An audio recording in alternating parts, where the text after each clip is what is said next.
एक बार का जिक्र है। एक घने जंगल के गहरे भाग में एक सुंदर झील थी। इस झील के आसपास बहुत सारे पेड़ पौधे और जानवर थे। यहाँ के जंगल में अनेक प्रकार की जानवरों की आवाजें सुनाई देती थीं, जो उनके रहने के स्थान को, उसकी महत्ता को दर्शाती थीं। एक रोमांचक और विचित्र घटना के बाद इस जंगल के प्राकृतिक सौंदर्य के साथ कुछ अद्भुत हो गया। एक दिन एक युवक ने झील के किनारे चलते हुए एक चमकीला आभास देखा।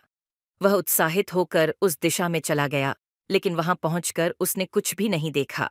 धीरे धीरे वह झील के पास आया और उसने देखा कि झील का पानी चमकीला था, जैसे कि कोई जादू हो गया हो। वह एक महज आभास था जो उसने उस दिन देखा था। जंगल के अन्य जीवों में भी यही चमक दिखाई देने लगी। वे सभी यह अद्भुत आभास देखने के लिए उत्साहित हो गए। परंतु एक दिन एक वृद्ध बंदर ने झील में कूदने का फैसला किया। वह झील में चला गया और झील के पानी में कूद गया। लेकिन उसके कूदने के बाद उसने कुछ और ही देखा।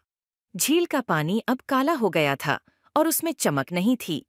वह जंगल के बाकी जीवों को यह बताने के लिए उदास हो गया कि यह चमक किस तरह से आई और फिर कैसे चली गई। इस घटना ने सबको एक महत्वपूर्ण सीख सिखाया। दिखावे पर ज्यादा विश्वास न करें। यह जंगल का रहस्य था, जो इस युवक को सिखाता है कि हर चीज को सत्यता की परख करना आवश्यक है, चाहे वह जितना भी चमकीला और प्रसिद्ध क्यों न हो। धन्यवाद।